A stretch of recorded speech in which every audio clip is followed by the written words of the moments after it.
This is the 7th day of the month of May 2024. This is Hope TV, where you look and live. It's time for Newswatch, but before everything, let's get the highlights. The program is truly a call for us to protect the natural wealth and wildlife of our great country, Kenya. The government, in collaboration with other stakeholders, has developed the National Soil Management Policy. The discussions have covered the clusters of foreign relations and security, economics and trade, as well as social affairs. The bust of the water drainage system that happened here last week. Most of those people are still have not found their missing persons and relatives. Others have found them, and we've just lost too many people.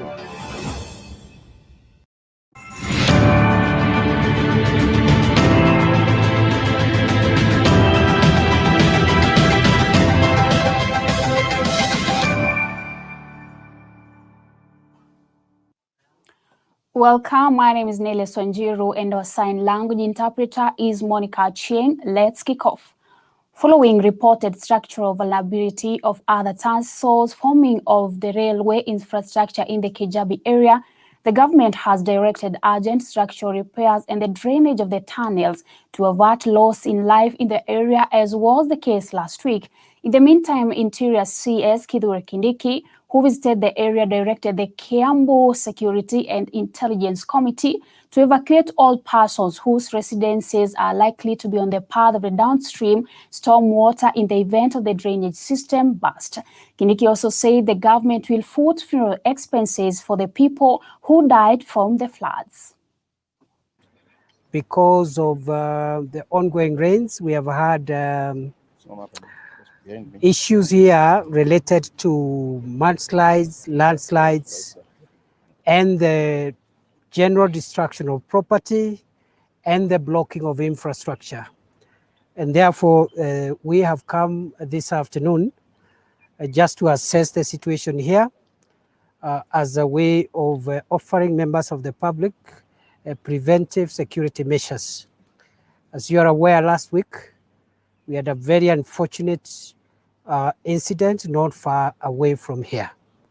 And even as we speak, a majority of our people who lost their loved ones downstream as a result of the burst of the water drainage system that happened here last week. Most of those people are still have not found their missing persons and relatives. Others have found them, and we've just lost too many people. And we really want to condole with the families.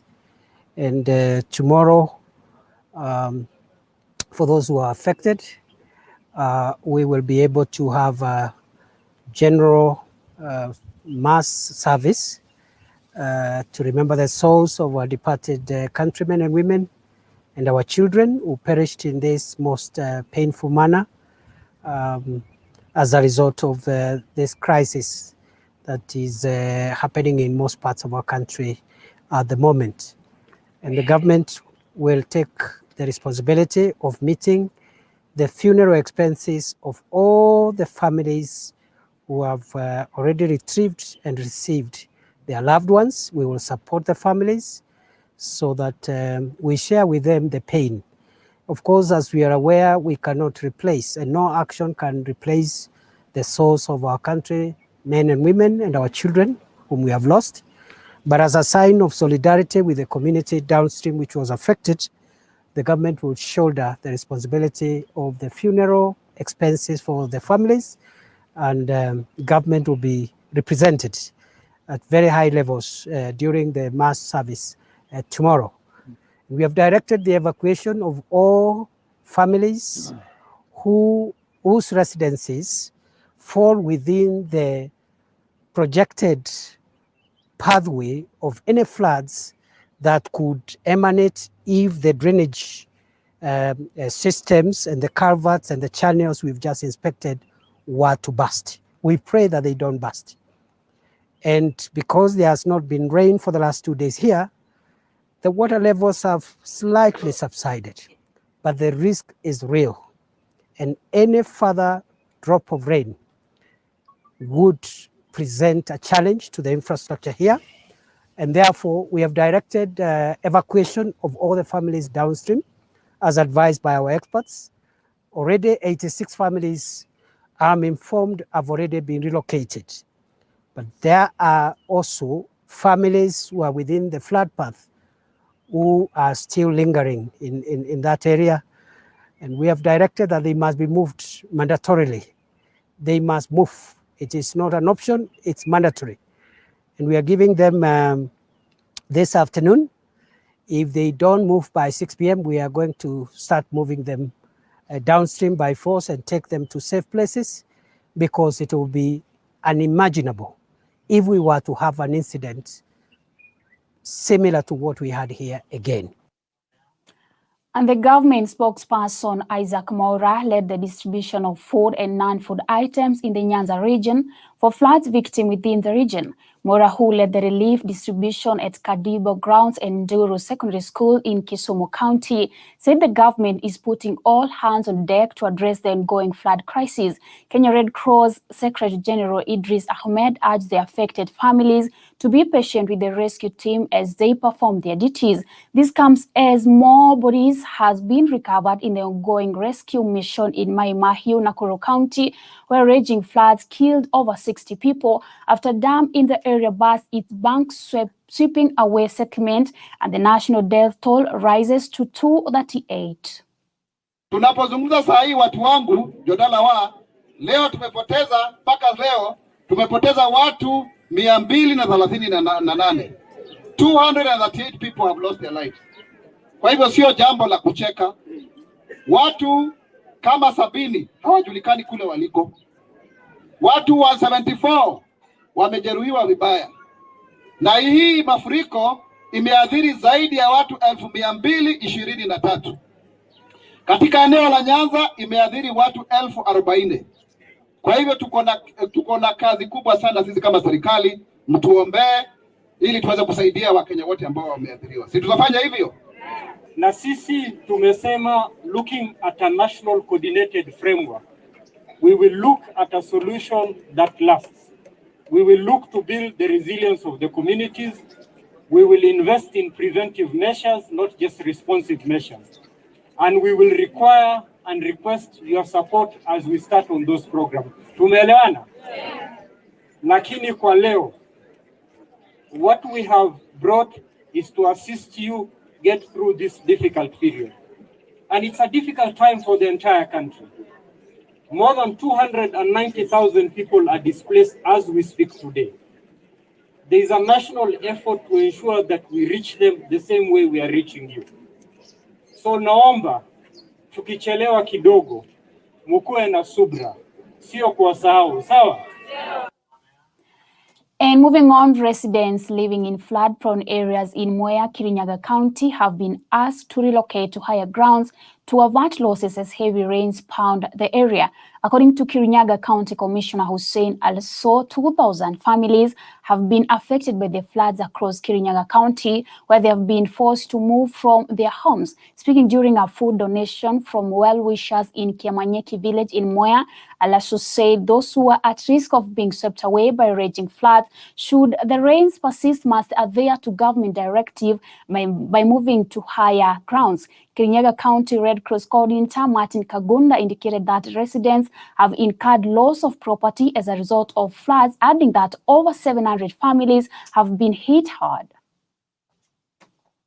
Familia karibu familia 2,000 wameweza kuathirika, lakini hakuna wale wako ambao kwa kambi la wameweza wengine wametoka baada ya maji kusubside, wameweza kurudi makwao, lakini kuna watu wachache ambao bado wanaishi na majirani yao na pia katika na familia wengine, na hao bado tunaendelea kumonitor na pia tunaendelea kuwasaidia. So nashukuru sana pia shirika ya Red Cross, tumeweza kufanya kazi kwa karibu sana, wameweza kusaidia na kuchunguza zaidi hao ambao wameathirika ni sehemu gani, watu wangapi, hao ndio wameweza kusaidia kufanya assessment zaidi.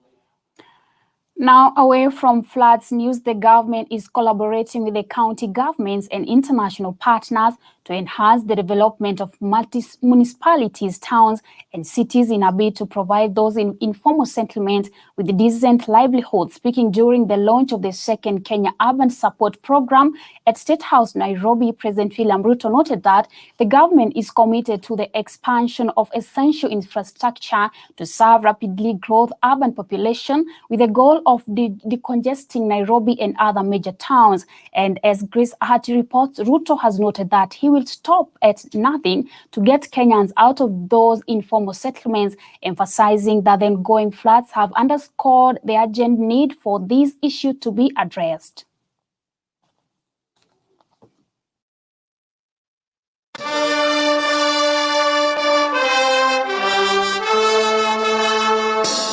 In response to the displacement of thousands of families in informal settlements due to the ongoing heavy rains, President William Ruto has emphasized the importance of decongesting major cities and towns, including Nairobi, to create alternative settlements in smaller towns. The head of state made the remarks during the launch of the second Kenya Urban Support Program KUSP at State House, Nairobi, where he insisted that there are sufficient resources to ensure the over 7 million Kenyans in informal settlements can live decent lives in decent places. According to Ruto, this initiative would also address the competition between land for settlement and agriculture, leading to food production stability. There is no doubt that climate change will continue to pose mounting challenges to our development and serious threats to human health and safety, especially in urban areas, where 60% of residents live in informal settlements.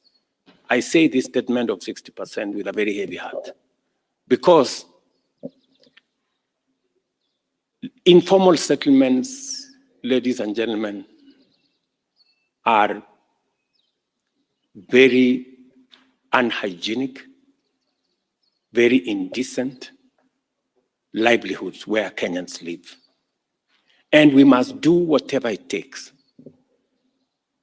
using the resources we have. Ruto noted that the government's investment in infrastructure expansion, connectivity enhancement, and overall accessibility, safety, and security improvements are informed by the fact that urban areas are the epicenter of the bottom-up economic transformation agenda. The president further highlighted that municipalities play a crucial role in counties, reiterating that the improvement in governance and facilities in the municipalities will help alleviate some of the challenges faced by residents living in informal settlements. It is not a negative thing when Kenyans come and live together and bond together.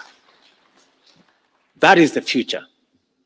And I think we should encourage townships, municipalities, cities, because that way we not only remove pressure from land for agricultural production, but we also bring Kenyans into a space where we deal with the challenge of ethnicity that undermines our nationhood as a people. On his part, Interior Cabinet Secretary Kithure Kindiki lauded the plan to upgrade Dadaab and Kakuma refugee camps into integrated communities, noting that despite Kenya being a successful host of refugees from different countries, the situation in those camps has been wanting. We really appreciate the input of CUSP 2 to inject support to upgrade the social amenities in our refugee camps, transform them from camps to integrated settlements where host communities and refugees can live in dignified environment. And so as we improve the amenities in the camps and turn them into settlements, we will also be taking care of the host communities there so that we don't create disparities in terms of standards of living and conditions of living between the refugees and the surrounding host communities. The government, with support from the World Bank, has initiated the second Kenya Urban Support Program to strengthen the capacities of urban institutions, enhancing their ability to deliver essential urban infrastructure and services, while also bolstering resilience against environmental challenges like heavy rains and other natural disasters. Reporting for Hope TV Newswatch, I'm Grace Ahati.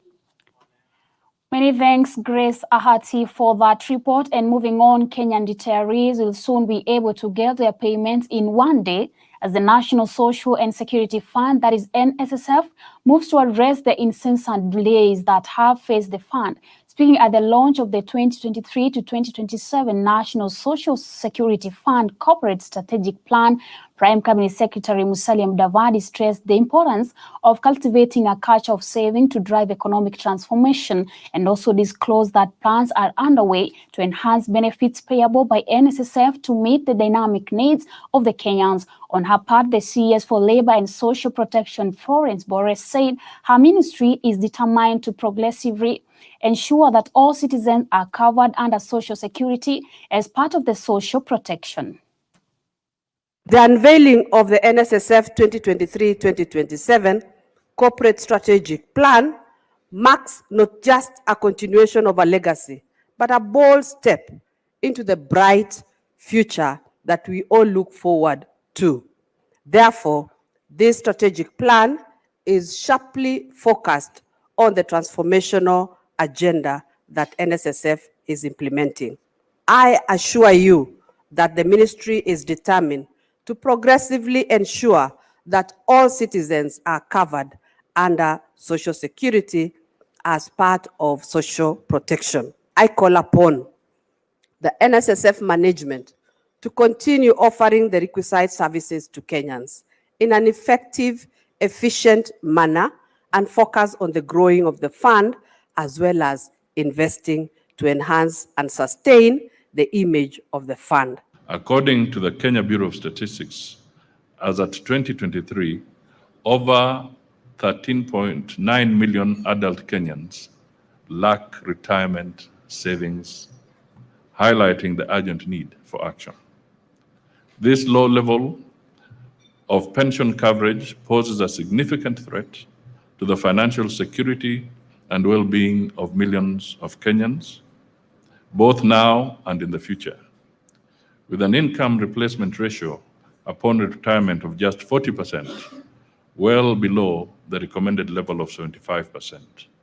Many retirees are finding themselves struggling to make ends meet in their golden years. This worrying trend calls for urgent attention and action. We cannot afford to watch while millions of Kenyans lack the financial security and stability they deserve. It is the responsibility of all leaders and stakeholders in our nation's social and economic development to collaborate and devise innovative solutions to address this critical issue. This plan builds on the achievements and lessons learned during the previous plan for 2019-2022.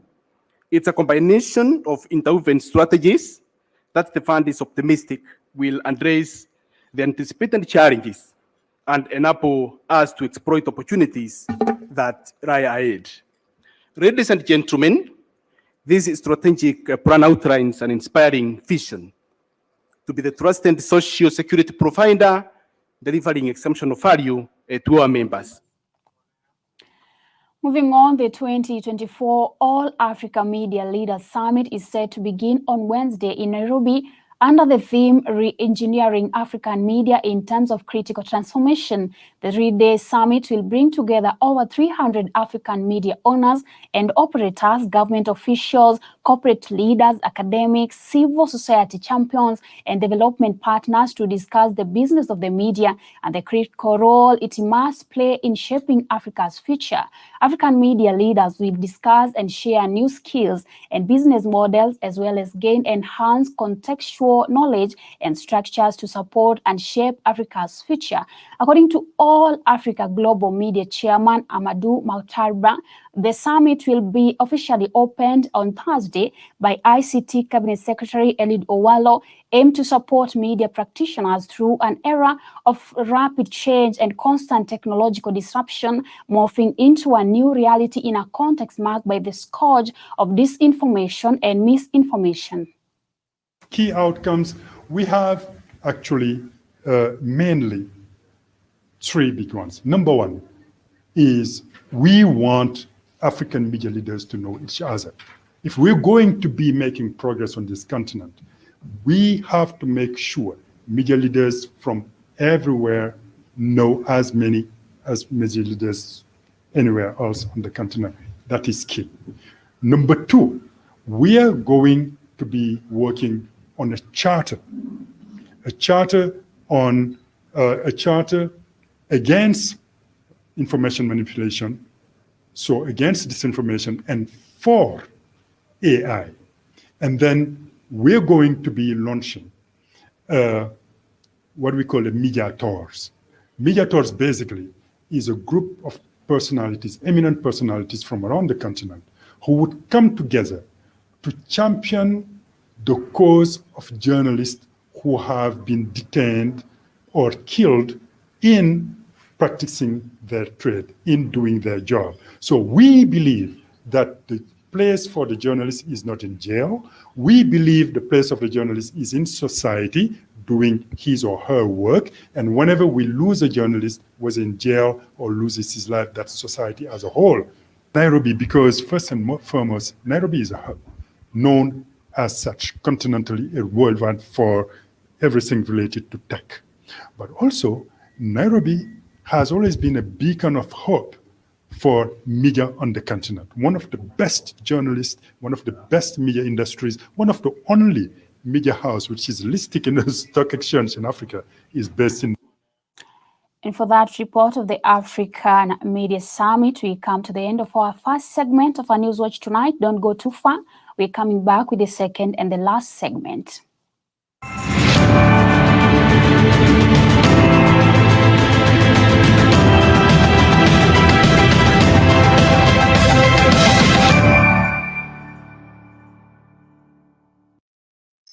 Aya, I'm not Go TV Stream. It's free.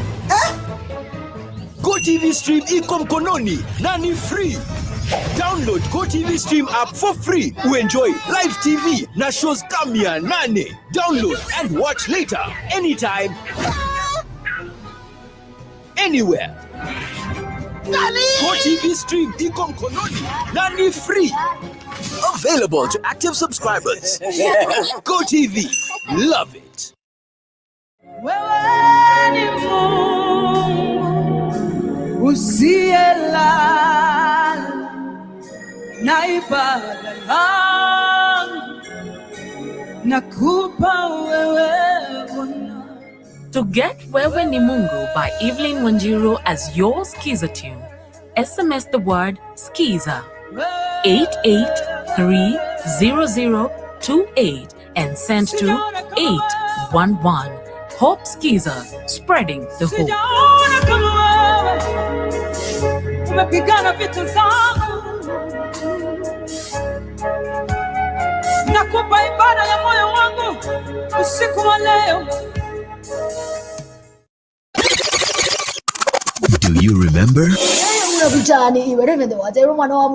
day is a party. Other people in the station, yo, put your hands up. If you got a question, Jesus is the answer. I don't know another part. Listen and live. Mimi Angela nimeshanga sana, nilifikiri kubarikiwa ni kuwa na mali mingi, kumbe mimi nilijidanganya. Listen and live.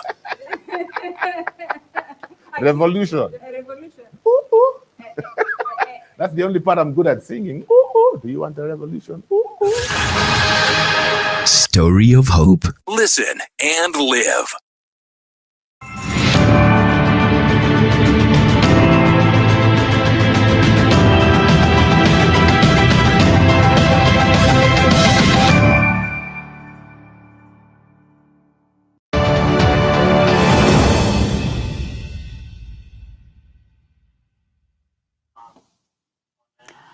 Welcome back, and now the Kenya Union of Clinical Officers stage protest outside the Health Ministry offices in Nairobi, declaring what they termed as unfavorable working conditions and low salaries. Led by the union chairperson Peterson Washira, the clinical officers who marched from Green Park bus terminals to the Health Ministry offices blamed the government for failing to address concerns raised by the union. It stated that the government is discriminating against the union health workers under the Universal Health Care, that is UHC, contract by not observing them into permanent and pensionable contract basis as earlier agreed upon last year. The Union Secretary General George Gibore also raised fingers on the government for ignoring the demands raised by the clinicians, stating that the government has been backing off some of the meetings called by the medics aimed to resolve the strike. We are here to stand against the decision of the Intergovernmental Coordination Summit of the year 2023, which was made on 12th February, where they made a resolution that the UHC shall be put on contract for a further term of 3 years under same term, which are punitive terms. That this government has no respect for people who have bailed them the time that they were struggling with COVID-19. That healthcare workers who are working well, everyone has been had been excused to stay at home. Today continue to languish. That we are doing day 37 on strike, and the same government continue holding meetings, hotel after hotel, without any resolution to ensure that Kenyan can get services whenever they need them. It is a shame that we have government that continue collecting taxes, but they cannot direct that taxes to ensure that Kenyan public health facilities are functional. It is a shame that we continue seeing public health officers, government officers, including governors, who cannot prioritize to employ healthcare workers, and yet they have facilities that they continue building without any healthcare workers. Away from that, First Lady Mama Rachel Ruto joined Mount Kenya Wildlife Conservancy in celebrating their 20th anniversary and in witnessing the release of mountain bongo antelopes into the Mawingu Sanctuary. The rare mountain bongo antelope was nearly driven to extinction due to the factors like hunting, poaching, and habitat loss, and currently an estimated 100 bongos exist across the 4 isolated Kenya locations, including the Mount Kenya Wildlife Sanctuary. Tourism is a vital sector for Kenya's economy, generating foreign exchange earnings and creating numerous job opportunities, and conservation is central to tourism success as it protects the natural wonders and wildlife that attracts visitors. This week, the Mount Kenya Wildlife Conservancy will release 10 mountain bongos into the Mawingu Sanctuary, giving us hope and motivation to continue to protect our endangered species and preserve their valuable habitat. This exercise will increase the number of mountain bongos released into the wild to 20 since last year.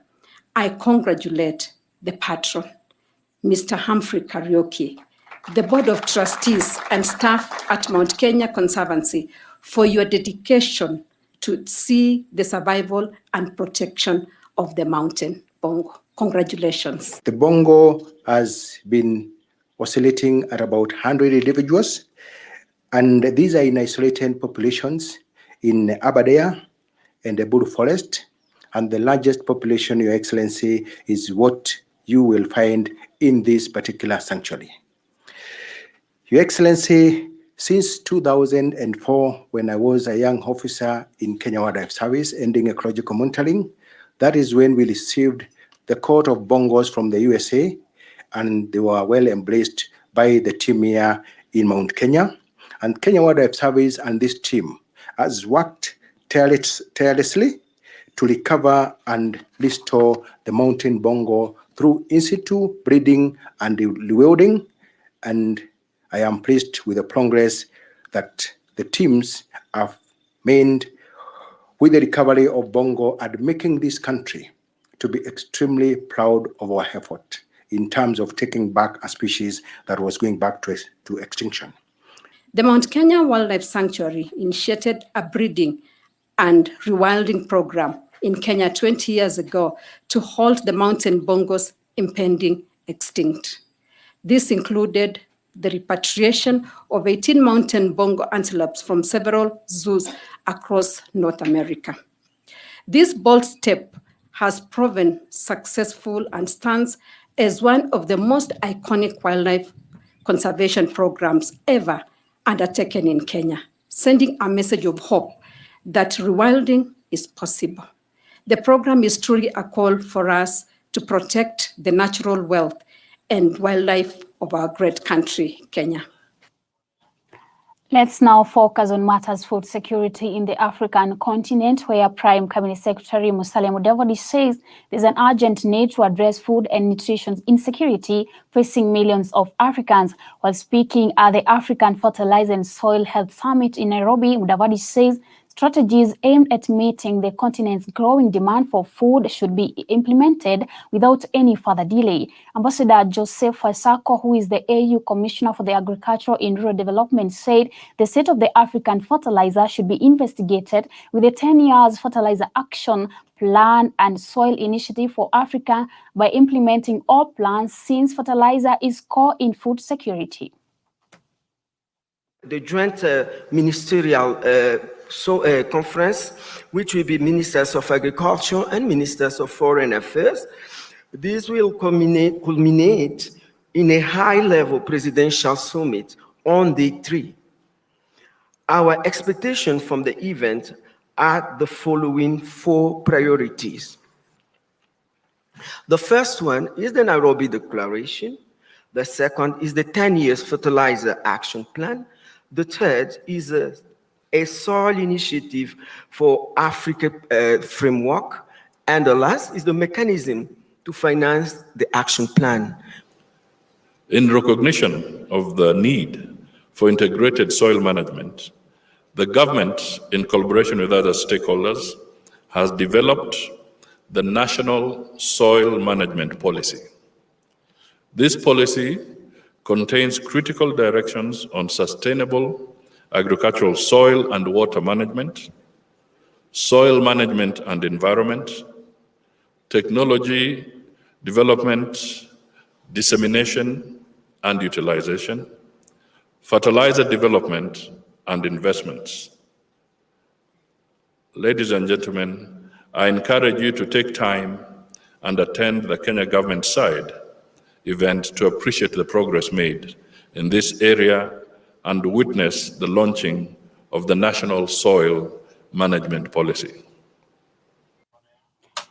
Moving on, Kenya and Somalia have committed to deepen their bilateral relations and economic ties in trade and investment with a view of boosting the economy of both nations. Following a meeting between Deputy President Rigathi Gachagua and Somalia's Prime Minister Hamza Abdi Bare in Nairobi, the two countries also discussed joint elimination of the cartels and promoting transparent and sustainable trade practices that benefit all stakeholders. The DP stated that the enhanced bilateral relations will advance shared economic prosperity for the benefit of the Kenyan and Somalia people. Our Joint Commission for Cooperation lays a strong foundation for today's discussions. It's a testament to what we can achieve together with mutual respect and understanding. In the past few days, our senior officials have engaged in joint constructive discussions reviewing the progress made so far and potential areas where we can forge new ties of cooperation. I understand their discussions have covered the clusters of foreign relations and security, economics and trade, as well as social affairs. I took note that it is time to find renewed commitment to not only continue our cooperation, but to deepen it, recognizing that together our potential is limitless. Our economic front, we are paving the way for a more integrated future, removing barriers to trade and creating a seamless flow of people, goods, services, and ideas to capitalize on and complement our respective resources. I am pleased that the positive outcome of the third session of the Joint Commission of Cooperation lays a firm foundation for sustainable future engagements between Kenya and Somalia. We can only reap the full benefits of the MOUs and agreements we have discussed once we fully and effectively implement our commitments. It is of importance, Your Excellency, that we continue demonstrating the viability of the JCC mechanism in improving the existing quality of our relations. We should also endeavor to find ways of addressing any issues that could impede or slow our mutually beneficial cooperation.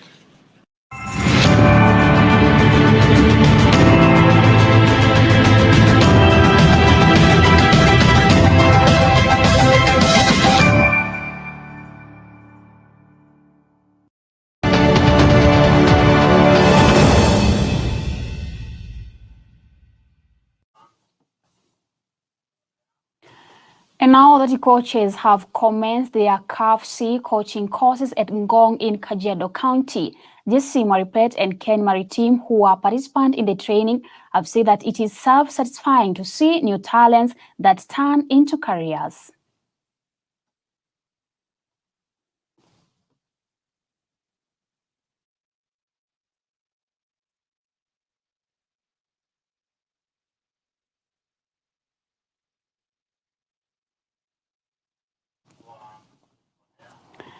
And now we come to an end of our news bulletin tonight. Many thanks to everyone that made them a success, including our directors and our editors.